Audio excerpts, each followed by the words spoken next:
Hey guys, Leash here. Welcome to this Facebook Live today. I'm doing a little bit later tonight and I wanted to share some stuff that I've learned from a leadership summit that I attended today. So I want to talk about rebookings, but the reason I want to talk to you guys about it tonight is because we were at this leadership summit. A bunch of amazing people. Australia's voted Australia's best CEO, even in a time of immense change and challenges in her organisation by her staff.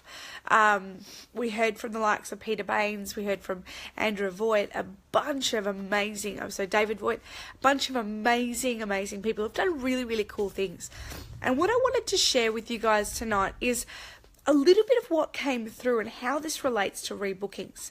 So something that people were talking a lot about in what we were discussing was authentic, heart-centered connection in an organisation.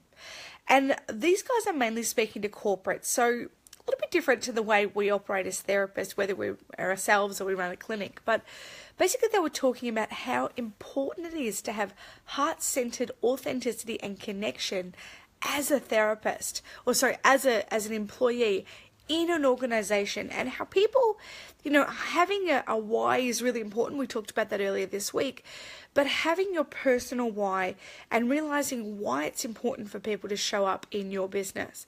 And I was thinking about this in terms of rebooking and just thinking about how important the connection that we make with our clients are.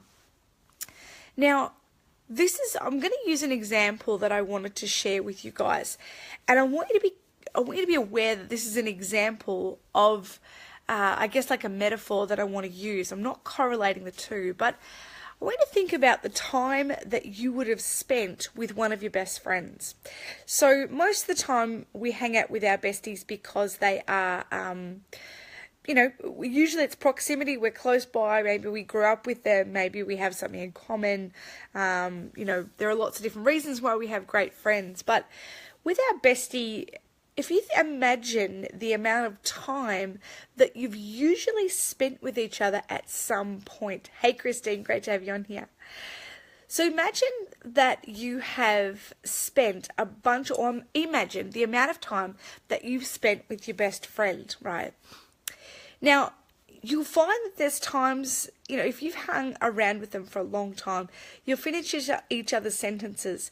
You'll most likely be able to then have a pause in the relationship. Maybe you have kids, maybe someone moves away, and then you pick up the phone or you jump on Facebook and it's like no time has passed. Have you guys ever experienced that, where you feel like, you've got this great friend, you love hanging out, and you just get each other?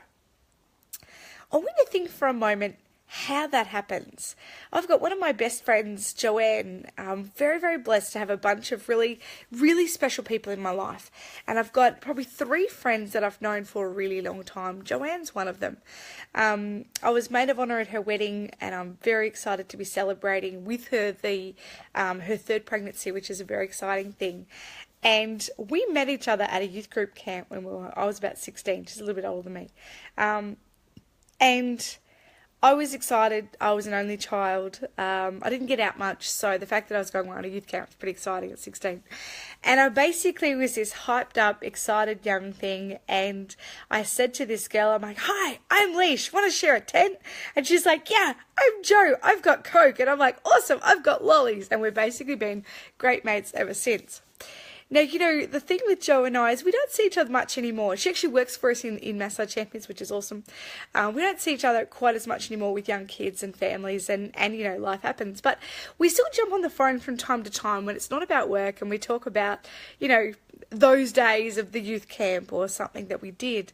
But, back in the day, we used to spend a lot of time together. And the more time that we got to know each other, the more time that the deeper we could go, the deeper the connection that we made back. I'm 36 now, so we're talking 20 years ago, when we were first getting to know each other.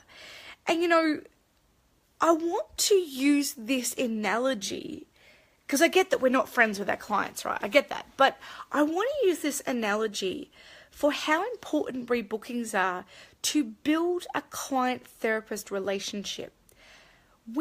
There was a lot of research and talk being done at the Melbourne conference I think it might have been 2010 or 2011, whenever the Massage and Myotherapy Australia conference was in Melbourne.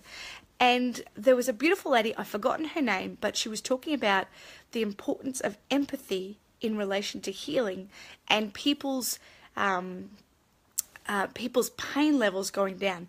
So she was talking about the outcome that we have as therapists in relation to pain reduction in treatments. And she was talking about how empathy plays, or the perception of empathy plays, a massive part in the client's outcome, and how we as therapists play a part in that. Now, we play a part in that specifically because we enable, or we allow, the conversation to go deeper. We allow the conversation to go, or the relationship to go deeper the more time we spend with someone. So if you imagine if you hung around with somebody that was your best friend for 5 minutes, you probably wouldn't get to know them that well. You wouldn't understand how they work, you wouldn't be able to finish each other's sentences, and you wouldn't understand the intricacies of how that person operates. Now, Joanne, after knowing her for 20 years, we've journeyed through some stuff, and I've had clients that I've worked with over the years for like 13 and 14 years, and you get to know them really well. And the only way that you can develop amazing relationships with clients as their therapist is through rebooking. And sometimes we think of this as, I'll be too pushy or, whatever, but you actually can't become an amazing therapist unless you learn how to do this. So you may as well learn how to do it easier and earlier. I'm not so much talking tonight about what to say and, that sort of stuff. But what I wanted to share with you is about how rebookings enable heart-centered connection. And that's where empathy starts. Empathy starts when we connect with another human being in a common space as their therapist, as their trusted health advisor at the time. And we share with them an opportunity for things to go deeper, for us to be able to get a better handle on their muscles, a better understanding of the outcome they need. And that is truly what rebookings, and having the courage to build that connection, that is what rebookings actually gives our clients. That's what I wanted to share with you guys tonight. Have an absolutely amazing night, and I'll look forward to seeing you in the next live.